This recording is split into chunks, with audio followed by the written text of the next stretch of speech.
पहले अपने शिव गुरु के चरणों में प्रणाम करती हूँ, मैया पार्वती के चरणों में प्रणाम करती हूँ, लीलम दीदी हरेंद्र भैया के चरणों में प्रणाम करती हूँ, सभी गुरु भाई गुरु बहन के चरणों में प्रणाम करती हूँ, माता पिता के चरणों में प्रणाम करती हूँ। मेरे प्रणाम को स्वीकार कीजिए। गुरु भाई गुरु बहना कथा सुनाने जा रहे हैं, कृपा करके कथा को ध्यान से सुनिएगा। ध्यान से सुनने से ज्ञान मिलता है। आधी अधूरी कथा नहीं सुनना चाहिए, क्योंकि शिव गुरु का अपमान होता है। पूरा कथा सुनने से कथा के रहस्य के बारे में पता चलता है, कथा में क्या बताया गया है उसका भी ज्ञान मिल जाता है। इसलिए कथा को हमेशा पूरा सुनना चाहिए, ताकि ज्ञान मिल सके, अच्छे बुरे की पहचान हो सके। इसलिए कथा को हमेशा पूरा सुनना चाहिए। अगर मेरा एक कथा आपको अच्छा लगा कमेंट में लिख के जरूर भेजिएगा। चैनल को सब्सक्राइब कर लीजिएगा। जो भी मैं वीडियो डालती हूँ कथा का नया नया आपके पास पहुँचते रहे। आप हमारे वीडियो को ऐसे ही देखते रहे, अपना प्यार देते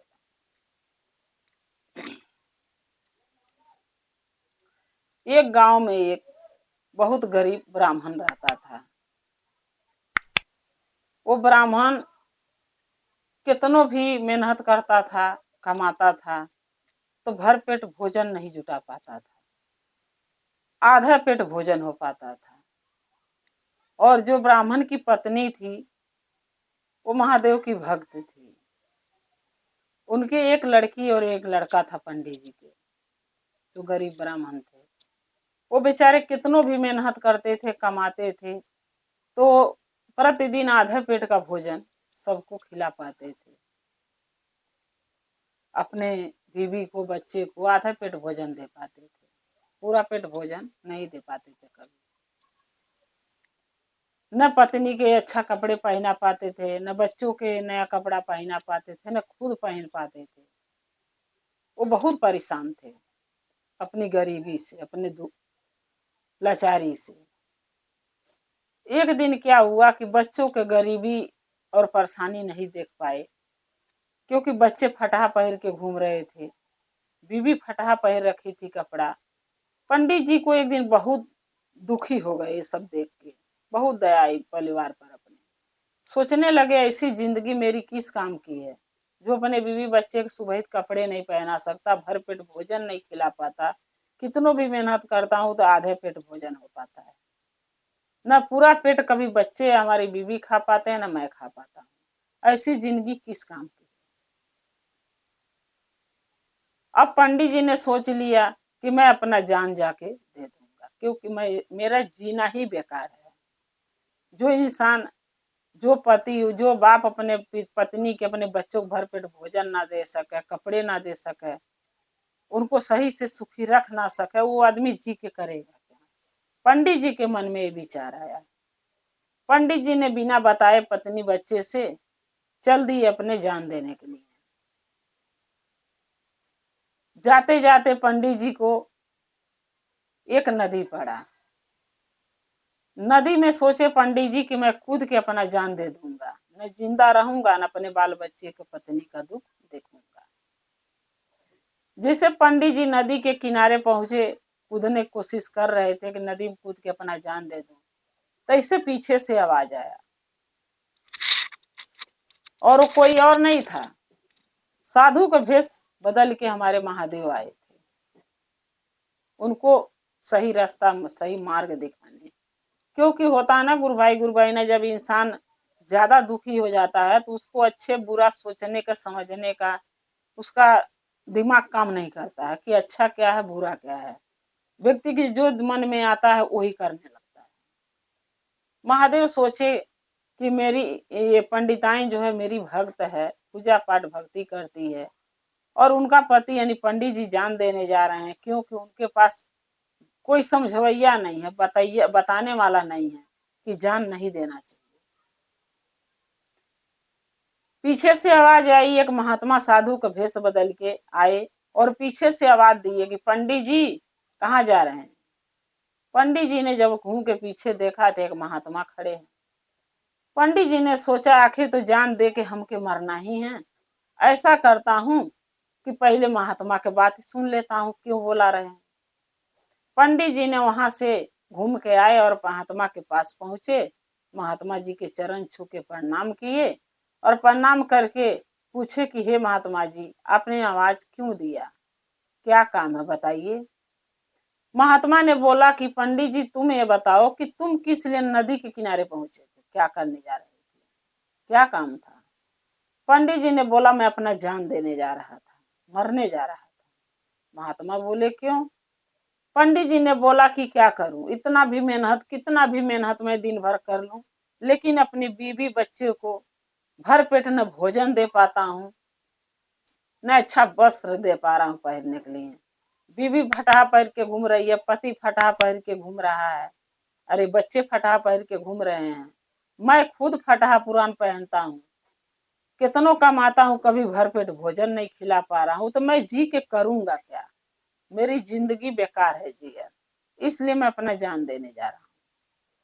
तब महात्मा बोले कि एक बात बताओ पंडित जी, आज तुम जीवित हो तो आधा पेट भी भोजन अपने बीवी बच्चे के खिला सकते हो, फटा ही कपड़ा सही, लेकिन पहन तो रहे हैं, उघार तो नहीं घूम रहे हैं, फटा ही पहन रहे लेकिन शरीर तो ढक रहे हैं पहन के, आधा पेट भोजन कर रहे हैं लेकिन खा के जी तो रहे हैं। लेकिन अगर तुम नदी में कूद के जान दे दोगे, मर जाओगे, तो ये बीवी बच्चे तुम्हारे क्या क्या हालत होगी, सोचा है कभी। न उनको आधा पेट भोजन भी, जो आज आधा पेट खा रहे हैं कल को वो भी नहीं मिलेगा, आज फटा कपड़ा पहन के घूम रहे हैं कल को वो भी नहीं मिलेगा, उघारे घूमेंगे तुम्हारे बच्चे तुम्हारे पीछे। जब तुम मर जाओगे तो कभी सोचे हो कि मेरे बाद जो बच्चे हमारे हैं, बीवी है, उनका क्या होगा। आज तुम हो तो आधा पेट खिला रहे हो, फटा ही कपड़ा पहना रहे हो, लेकिन शरीर तन तो ढका हुआ है, कल को तो भी उनको नहीं मिलेगा, वो कहाँ से खाएंगे, कहाँ से पहरेंगे, कैसे जिएंगे तुम्हारे बिना। पंडित जी बोले कि हाँ महात्मा जी, ये तो मैंने सोचा ही नहीं कि हम नहीं रहेंगे तो हमारे बीवी बच्चे जो भी आधा पेट में कमा खिला रहे, वो भी उनको नहीं कमा खिलवैया रहेगा, ये तो मेरे को ध्यान नहीं मैं किया। तब महात्मा बोले कि यही कारण है कि इंसान जब अपने जिंदगी से परेशान हो जाता है तो बिना सोचे समझे अपने जान देने का तैयार हो जाता है। लेकिन अगर इंसान अपने साथ उनके जो परिवार है उसके बारे में थोड़ा सोच ले कि मैं ना रहूंगा तो उनका क्या होगा, तो इंसान कभी अपना जान देने की कोशिश नहीं करेगा, अपने साथ बुरा कभी नहीं करेगा, वो जिएगा किसके लिए, अपने परिवार के लिए।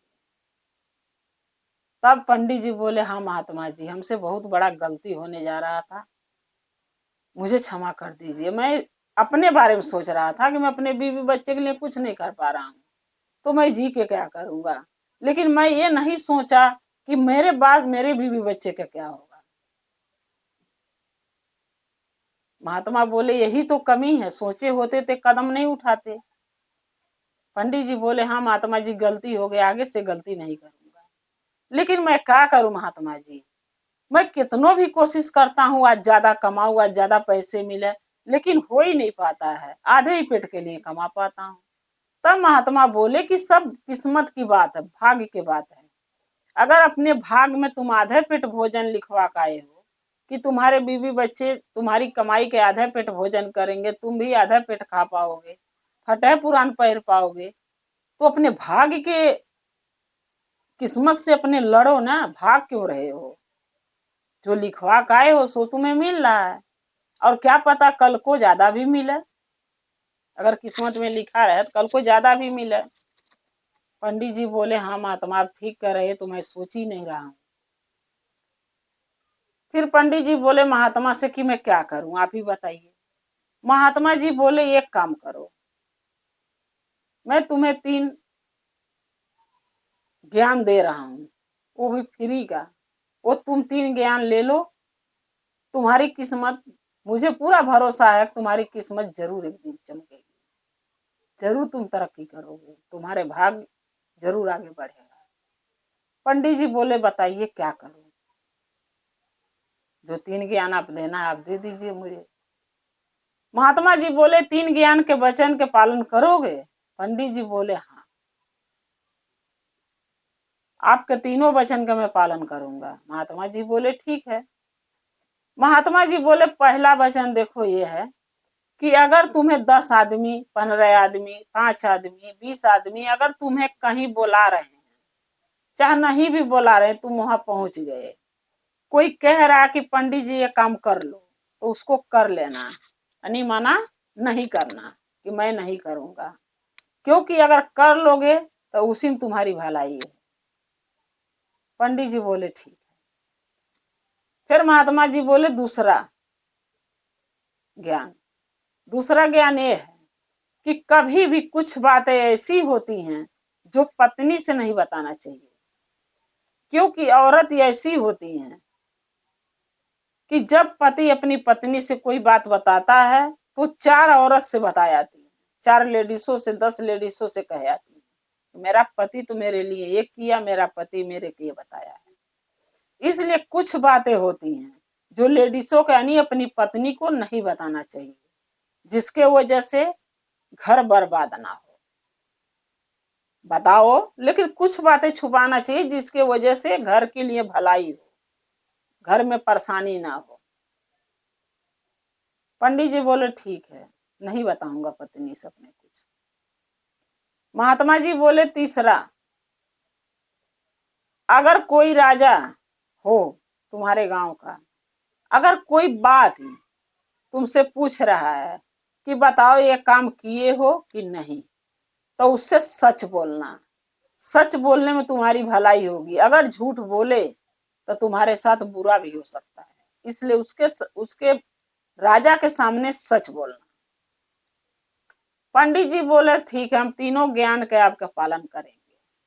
महात्मा जी इतनी बात कह के चले गए, वहां से अंतर ध्यान हो गए। और पंडित जी क्या किए कि बैठ गए नदी के किनारे। अब सोचने लगे कि महात्मा जो बोले हैं कि ऐसा क्या इसके अंदर सवाल छुपा है कि हमको करना चाहिए।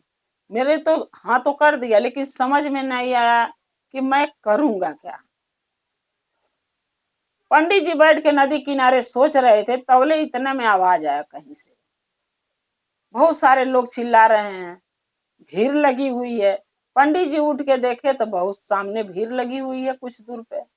पंडित जी ने वहां से उठ के वहां गए देखने कि चल के देखता हूँ भीड़ किस चीज का है। पंडित जी जब उठ के देखने गए तो क्या देखे, वहां एक बूढ़ा आदमी है, कुर्ता पैजामा पहना हुआ है और मर गया है। पंडित जी ने सबसे पूछा कि अरे ये मर गए बूढ़े बेचारे, क्या इनका कोई अपना नहीं है। गांव वाले बोलने लगे नहीं, कोई इनका अपना नहीं है, यहाँ तक इनकी लाश को कोई जलाने वाला भी नहीं। पंडित जी बोले बहुत बुरा हुआ, अब बेचारे के लाश के कौन जलाएगा। तब गांव वाले बोले पंडित जी को कि पंडित जी आप ही जला दो, अगर इतना आपको दया आ रहा है ये बूढ़े पर तो आप ही जला दो। पंडित जी मना करने वाले थे कि नहीं मैं क्यों जलाऊं। पंडित जी को उस महात्मा की बातें याद आ गई कि अगर 10 आदमी तुम्हें कोई काम करने कहें तो मना नहीं करना, उसमें तुम्हारी भलाई छुपी है। पंडित जी ने बोला ठीक है, पंडित जी ने मना नहीं किया। महात्मा की बात याद करके पंडित जी बोला ठीक है, मैं इनका लाश को मैं जला दूंगा। सब गांव वाले बोले फिर ले जाओ। पंडित जी ने क्या किया, एक ठेले पर लाश को बूढ़े के लादा और शमशान में लेके पहुंच गए। वहां गए, लकड़ी उकड़ी कीने जोड़ी आए, सजाए, सब करे। जब वो बूढ़े के ले जाके लकड़ी पर सोचे लेटा के इसको जला दूं, तो देख रहे हैं बूढ़ा कुर्ता पैजामा पहना है। अब जो पंडित जी थे वो सोचने लगे कि हिंदू धर्म में कुर्ता पैजामा, चाहे कोई भी व्यक्ति कोई कपड़ा पहना है मर गया तो बंदिश में लाश नहीं जलती है, यानी कपड़ा शरीर पर बना एक पहनता है लोग, तो शरीर में ढका होता मतलब शरीर बना है, तो बने हुए शरीर को जलाया नहीं जाता हिंदू धर्म में। पंडित जी ने क्या सोचा कि इसका कपड़े निकाल देता हूँ, कुर्ता पैजामा निकाल के फिर जला दूंगा। जब पंडित जी ने कुर्ता पैजामा निकालने लगा तो बूढ़े के कमर में एक थैला टंगा था, यानी एक पोटली थी उसके कमर में बनी, डोरी में नाड़ा में करके। पंडित जी ने जब वो पोटली को खोला तो देखा उसमें धन था, कुछ सोने के सिक्के थे, कुछ हीरे थे उसमें, एक पूरा पोटली में भरा। अब पंडित जी ने उसको हाथ में लेके सो चारों ओर ताकने लगे कि और कोई दिखे तो मैं बोल दूं कि भाई बूढ़े के पास से धन मिला है। लेकिन पंडित जी तो अकेले उसको लाश के लेके गए थे बुढ़े के जलाने के लिए, तो पंडित जी के सामने कोई आएगा कहाँ से। पंडित जी ने चारों ओर ताका, जब कोई नहीं मिला तो पंडित जी ने अपने जेब में रख लिया पोटली को, ये सोच के कि कोई नहीं है तो जानो ये मेरा ही है, क्या पता भोले बाबा दिए हूं मुझे। ये सोच के पंडित जी ने जेब में पोटली रख लिया और बूढ़े की लाश जला के पंडित जी ने घरे चले गए। जब घरे गए तो पंडित जी ने अपनी पत्नी से कुछ नहीं बताया। घरे जाने से पहले पहले वो मार्केट गए, कुछ पत्नी के लिए, बच्चे के लिए कपड़े लिए, एक सोने का सिक्का बेच के कुछ खाने पीने का राशन पानी खरीदे और लेके घर पहुंचे। तो न उनकी पत्नी बच्चे पूछे कि ये कहाँ से लाए हो, और न पंडित जी अपनी पत्नी बच्चे से बताए कि कहाँ से लाए। अब पंडित जी ने बच्चों के कपड़े दिए, पत्नी दिए, वो तो बहुत खुश हुए, चलो नया तो मिला इतने साल के बाद पहनने के। खाने पीने के सामान ले गए, उससे भी पत्नी बच्चे खुश हुए कि भर पेट आज खाएंगे। 2 4 10 दिन जब बीता तब पंडित जी ने घर बनाने के सोचा, क्योंकि मड़ई था। पंडिताइन बोली कि पैसे कहाँ से आएगा। पंडित जी बोले महादेव की दया होगी तो बन जाएगी, तुम चिंता मत करो। पंडिताइन फिर आगे नहीं पूछी कुछ। पंडित जी ने घर बना लिया और अच्छे अच्छे कपड़े भी बच्चे बीवी पहनने लगे और अच्छा अच्छा खाना भी खाने लगे। पंडित जी ने कमाना भी छोड़ दिया। अब सवाल हुआ कि ये धन इनके पास आया कहाँ से। पंडित जी के बगल में एक पंडिताइन, लालची पंडिताइन रहती थी, उसका नाम लालची पंडिताइन था। पंडिताइन ने सोचा, गांव वाले को किसी को नहीं ये ध्यान दिया कि धन कहाँ से इनके पास आया है। पंडिताइन जो लालची थी उसको ये बात के वो खबर रखती थी, उसको सोचने लगी कि इसके पास से धन आया कहाँ से। अब पंडिताइन से हम इनके नहीं, पंडित जी के पत्नी से पूछेंगे कि धन कहाँ से आया। पंडित जी के पत्नी जब गई पानी भरने नल से बाहर, सरकारी नल था, वहां लोग पानी भरते थे। पंडिताइन जब पानी भरने गई तो लालची पंडिताइन वहां पहुंची थी पहले से। लालची पंडिताइन से पूछी कि पंडिताइन ये बताओ, तुम्हारे पति ने धन कहाँ से लाया। घर भी बन गया, अब वो कोई काम भी नहीं करते हैं, तुम भी नया नया कपड़ा पहनती हो, बच्चे भी पहनते हैं, पंडित जी भी पहनते हैं नया नया कपड़ा, जो कि पहले फटहा पुरान पहनते थे, आधा पेट भोजन करते थे, अब खल बेखल का तुम भोजन भी बना खा रही हो, ये धन आया कहाँ से। पंडिताइन बोली हमें नहीं पता है, पंडित जी कमा के लाए हैं, और जब हम खाने को पहनने को मिल रहा है तो हम क्यों पंडित जी से पूछे कि धन कहाँ से आया, हमें जरूरत ही नहीं पूछने का। तब लालची पंडिताइन बोली कि पंडिताइन तुम नहीं समझ रही हो, ऐसा ना हो कि पंडित जी कहीं चोरी करके धन को लाए हों। अगर चोरी करके लाए होंगे तो पंडित जी की एक दिन जेल हो जाएगी, तो क्या तुम चाहती हो तुम्हारे पंडित जी के जेल हो जाए। पंडिताइन बोली नहीं, कौन पत्नी चाहेगी उसका पति जेल जाए। तब लालची पंडिताइन बोली कि फिर पंडित जी से पूछो ना, ये धन कहाँ से लाए हैं, चोरा तो नहीं लाए कहीं से, नहीं कल को चोरी के इल्जाम में जेल चल जाएंगे। पंडिताइन डर गई कि सही बात है, मैंने पूछी नहीं और वो बताए नहीं, चलो पूछते हैं। पंडिताइन बोली ठीक है, हम अपने पति से आज पूछूंगी। लालची पंडिताइन बोली कल पूछ के मेरे को बताना जरूर। पंडिताइन बोली ठीक है। पंडिताइन घरे आई, अपने पंडित जी से लगी पूछने कि पंडित जी ये बताइए, ये धन आप कहाँ से लाए। घर भी बन गया, हम लोग नया नया कपड़े भी सब जने पहन रहे, पूरा परिवार खाना भी अच्छे अच्छे खा रहे हैं, आप कमाने भी नहीं जा रहे हैं, आपको धन मिला कहाँ से। पंडित जी बताने ही जा रहे थे कि धन कहाँ से मिला। फिर पंडित जी को महात्मा की बातें याद आ गई कि कुछ बातें होती है जो पत्नी से नहीं बताना चाहिए। पंडित जी बोले कि क्या बोलूं, बिना बताए तो चुप भी नहीं होगी, क्योंकि सवाल कर लिया तो जवाब तो देना पड़ेगा। पंडित जी ने सोचा एक कहानी सुना देते हैं इसको, उसी में भूल जाएगी। पंडित जी ने बोला पंडिताइन याद करो कि जो कल तुम दाल बनाई थी वो कुछ ज्यादा बना दी थी। पंडिताइन बोली हाँ। तो बोले पंडित जी याद करो कि तुम एक थरिया दाल भर के लाई थी मेरे को देने के लिए, चावल से खाने के। पंडिताइन बोली हाँ, ज्यादा बन गया था तो फेंकने से अच्छा था कि खा जाएगा, हक लग जाएगा, पेट में चला जाएगा, इसलिए मैंने आपको दिया था, हम लोग भी ज्यादा ज्यादा खाए। पंडित जी बोले बस वही दाल जो तुम ज्यादा खिला दी, रात को मेरा पेट फूल गया, मैं सोचा तुम्हें क्या जगाऊं, मैंने लोटा उठाया, नदी के किनारे मैदान करने गया, तो वहां से मुझे धन मिल गया। कोई का भूल गया होगा या तो किसी के छूट गया होगा, सो मैं धन ले आया और ले आके उसी से सारा काम कर लिया। अब पंडिताइन जब ये बात जान गई तो लालची पंडिताइन जब दूसरे दिन पानी भरे दोनों पंडिताइन गई तो लालची पंडिताइन पूछी तो ये पंडिताइन बता दी कि मेरे पति नदी के किनारे से धन लाए थे, ऐसे ऐसे पाए हैं।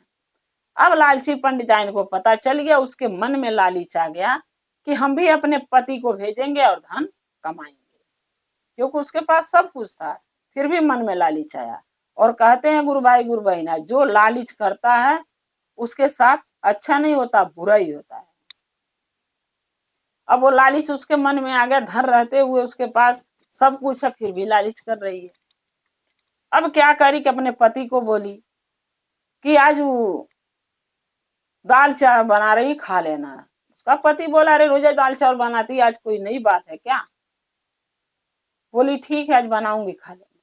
बोला ठीक है बना। खूब सारा दाल बना के और चावल थरिया में और दाल भर के लाई पंडित जी के सामने, लालची पंडिताई ने अपने पति के सामने। अब पंडित जी बोलने लगे अरे क्या करिए, इतना सारा दाल दे दी है, कौन खाएगा? बोली आप खाओगे। बोला क्यों?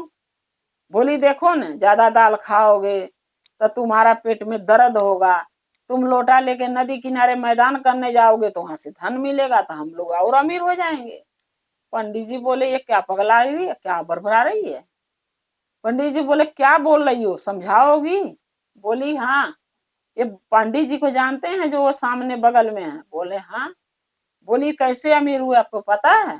पंडित जी बोले नहीं। तुम ही औरत हो, तुम्हारी काम है ये सब जानकारी रखना, मेरा थोड़ी काम है, मैं तो कमाने में लगा रहता हूँ। लालची पंडिताइन बोली कि एक दिन पंडिताइन वो दाल बनाई, अपने पति को ज्यादा दाल पिला दी, उनका रात को पेट लगा दर्द होने, वो नदी के किनारे मैदान करने गए तो वहां धन उनको मिला। आप भी ज्यादा दाल पी लो और जब आपको रात को पेट दर्द करेगा, आप नदी किनारे मैदान करने जाओगे तो वहां से धन ले आओगे। पंडित जी बोले अरे बेकार की बवाल है, तू मुझे मार देगी ऐसे करके। बोली कुछ नहीं होगा, आप पियो। अब लालची पंडिताइन अपने पंडित जी के खूब ठूस ठूस के खाना खिलाई और खूब दाल पिलाई। अब रात को पंडित जी के पेट में दर्द उठा तो उनको सच में दर्द हुआ। वो पंडित जी अपनी पत्नी को कहानी सुनाए थे, झूठ फूट, लेकिन इसने सच करी, ज्यादा खिला दी। और जब ओवरलोड खाना लोग खाएगा तो पेट में नुकसान देगा ही। पंडित जी खाना खा लिए, दाल पी लिए, पंडित जी के 2 बजे रात को पेट में दर्द उठा। पंडित जी अपने पंडिताइन को जगाए, लालची पंडिताइन को बोले हॉस्पिटल ले चलना, मैं मर जाऊंगा। वो लालची पंडिताइन क्या बोली कि नहीं, लोटा में पानी लो, नदी किनारे जाओ मैदान करने, और जब वहां धन मिलेगा तो लेके आ जाना, मैदान करोगे तो पेट खाली हो जाएगा, दर्द ठीक हो जाएगा। और वो कह रहे हैं कि मुझे हॉस्पिटल ले चलने, मैं मर जाऊंगा। कहीं नहीं, आप जाओ नदी किनारे लोटा ले लो। अब बेचारा पंडित जी क्या करें, पत्नी की बात सुन लिए, लोटा लेके मैदान करने नदी किनारे गए। मैदान तो उनको हुआ नहीं, क्योंकि पेट में दर्द हो रहा था, खाने की वजह से ज्यादा खा लिए थे, गैस बन गया था। और लैट्रिन का दर्द अलग होता है। अब वो लैट्रिन करने बैठे, लैट्रिन हुआ नहीं, चिल्लाने लगे, वहां कोई रात को सुना नहीं। बेचारे घुटनी घस घस के मिट्टी में नाक मुंह रगड़ रगड़ के बेचारा पंडित जी लालची पंडिताइन के चक्कर में उसका पति मर गया। अब सुबह हल्ला हुआ, नदी के किनारे लालची पंडिताइन के पति मरा पड़ा है। लालची पंडिताइन गई, अपने पति की लाश उठवा के घरे लेके आई, और घरे ले आके सबसे हल्ला लगी करके कहने कि ये पंडित जी के कारण मेरे पति मरे हैं, मेरे पंडित जी के मौत के कारण ये पंडित है। अब सब बोलने लगे लालची पंडिताइन से कि तुम्हारे पति के मौत के कारण ये पंडित जी कैसे हो सकते हैं? बोली हाँ वही मारा मेरे पति को। सब उनसे पूछने लगे।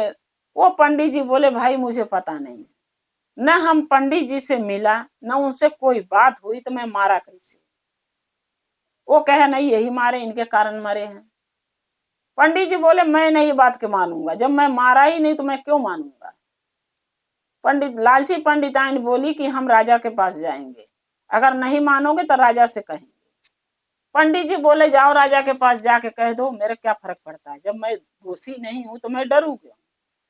पंडिताई ने, लालची पंडिताई शिकायत लेके पंडित जी के राजा के पास गई। वहां जाकर राजा से बोली, जो गांव का राजा थे, कि राजा साहब ये पंडित जी के कारण मेरे पति मर गए, हमारे पति के मौत के कारण ये पंडित जी। राजा ने पंडित जी को बुलाया, बोला कैसे इनके पति के क्यों मारे हो। पंडित जी बोले मैं नहीं मारा। राजा ने बोला कि पंडिताइन के, लालची पंडिताइन के कहा नाम है कि इनके पति के मौत के कारण तुम मारे हो। राजा बोले नहीं, मैंने ऐसा किया, मेरी गलती है ही नहीं। तब राजा ने पंडित जी से बोला कि तुम सही सही बताओ कि हुआ क्या।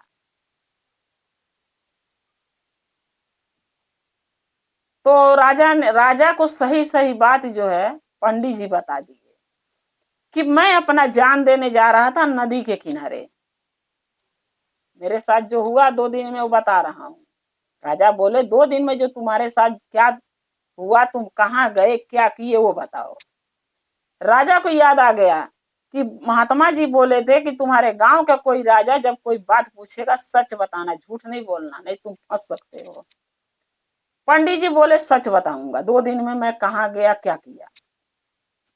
पंडित जी ने बोला कि मैं अपने गरीबी से दुखी होकर नदी में जान देने जा रहा था, तो एक महात्मा पीछे से आवाज दिए, उनके पास गया। महात्मा हमके समझाए कि जान नहीं देना चाहिए, दुख सुख आना होता है, इंसान के जीवन के दोनों, दुख और सुख दोनों संगतियां हैं, कभी सुख रहेगा कभी दुख, तो अपना जान नहीं देना चाहिए।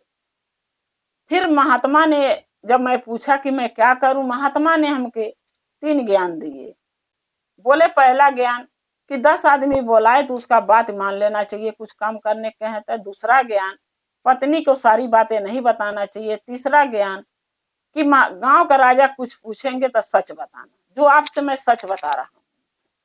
राजा बोले आगे। पंडित जी ने बोला जब धन मिल गया, वो बूढ़ा जो मरा था, 10 आदमी बुलाए, हम वहां गए, एक बूढ़ा मरा था, उसको जलाने जब ले जा रहे थे हम, तो उसके कमर से एक पोटली मिली जिसमें सोना और हीरे थे। हमने चारों ओर घूम के देखा, कोई नहीं दिखा, सोचा कोई दिखेगा दे दूंगा, कोई नहीं दिखा। घरे उठा लाया कि महादेव का यही दया होगा कि हमारे किस्मत में है। मैं लेके चला आया और उसी धन से मैं सारा काम किया। जब पंडिताइन मुझसे सवाल पूछी तो मैंने बोला कि नदी के किनारे तुम ज्यादा दाल जो खिला दी थी, मेरे को लाइटनिंग लगा, नदी किनारे लोटा लेके गया और वहां से धन मिला। क्योंकि महात्मा बोले थे कि सच पत्नी से मत बताना, सो मैंने झूठ बोल दिया। और तब पंडिताइन, लालची पंडिताइन बोली कि हाँ, इनकी पत्नी से मैं पूछी थी तो वो यही बताई थी। तब राजा बोले कि लालची पंडिताइन को कि आगे क्या हुआ। तब लालची पंडिताइन बोली कि हम भी अपने पति को ज्यादा दाल पिला दी और उनको मैदान लगा, नदी किनारे गए तो वहीं पर वो मरे पड़े थे। तब जो राजा थे उस गांव का, तब राजा बोले कि सारी गलती तुम्हारी है पंडिताइन, लालची पंडिताइन, क्योंकि तुम्हारे लालच के कारण तुम्हारा पति मरे हैं। पंडित जी, इनका कोई हाथ नहीं है तुम्हारे पति के मारने में। अगर न तुम पंडिताइन से पूछी होती, न ये पंडित जी झूठ पूर उनको सुनाए होते, और वो तुमसे कहती और तुम उसकी बात मानते नहीं। तुम पूछी, वो आके अपने पति से पूछी। अब पति जो थे पंडित जी, महात्मा के बात याद आ गया कि अपने पत्नी सारा बात नहीं बताना चाहिए, सच्चाई, सो ये झूठ फूट कहानी सुना दिए। इनको क्या पता कि तुम पूछ रही हो, तुम्हें वो बताएगी। और वो जाके बताई तो तुम अपने पति को खिला पिला के उसको जान ले ली ज्यादा। वो डॉक्टर के पास जाने कह रहा था हॉस्पिटल, और तुम नदी किनारे भेज दी, वहां जाके कोई नहीं था, वो मर गया दर्द से। तो अपनी मौत का कारण तुम खुद हो, कि पंडित जी ने। पंडिताइन क्या करे, अपनी गलती जब उसको एहसास हुआ तो अपने पति की लाश लेकर राजा के घर से अपने घरे आई, उनको जला के अंतिम क्रियाक्रम करी और अपनी गलती के पछतावा करके महादेव का चर्चा भजन में लग गई। क्योंकि जब व्यक्ति, इंसान गलती कर देता है तो उसको पछतावा करना चाहिए। कुछ इंसान जो पछतावा करते हैं उनका गलतियां महादेव कुछ क्षमा कर देते हैं, जो नहीं करते हैं उनको महादेव माफ नहीं करते हैं। इसीलिए कहते हैं गुरु भाई गुरु बहना कि लालच नहीं करना चाहिए। किस्मत में जो धन है, दौलत है, वो मिल रहा है, उसको स्वीकार करो। किसी का किस्मत का धन, किसी का हक का धन नहीं हम ले सकते। हमारे भाग में जो है वही हमें मिलेगा। लालच करने का सजाई बुरा होता है। जैसे पंडिताइन के साथ बुरा हुआ, पंडिताइन के लालच के कारण पंडित जी मर गए। तो आप लोग ऐसा मत सोचिएगा, मत कीजिएगा, हम यही कहेंगे। अब एक कथा गुरु के चरणों में रखते हुए आप लोग से यही कहेंगे, अगर मेरा एक कथा अच्छा लगा तो कमेंट में लिख के जरूर भेजिएगा। चैनल को सब्सक्राइब कर लीजिएगा। जो भी मैं नया कथा डालती हूँ वो आपके पास पहुंचता रहे, आप हमारे कथा को देखते रहें। अगर आप हमारे चैनल पर नए हैं तो चैनल को सब्सक्राइब जरूर कीजिएगा, ताकि हमारे कथा को आप देख सकें और अपना प्यार दे सकें, और हम और आप शिव परिवार से ऐसे ही जुड़े रहें। हर हर महादेव, घर घर महादेव। महादेव की दया और कृपा आप लोग पर, सभी भक्तों पर सदा बना रहे। जय शिव।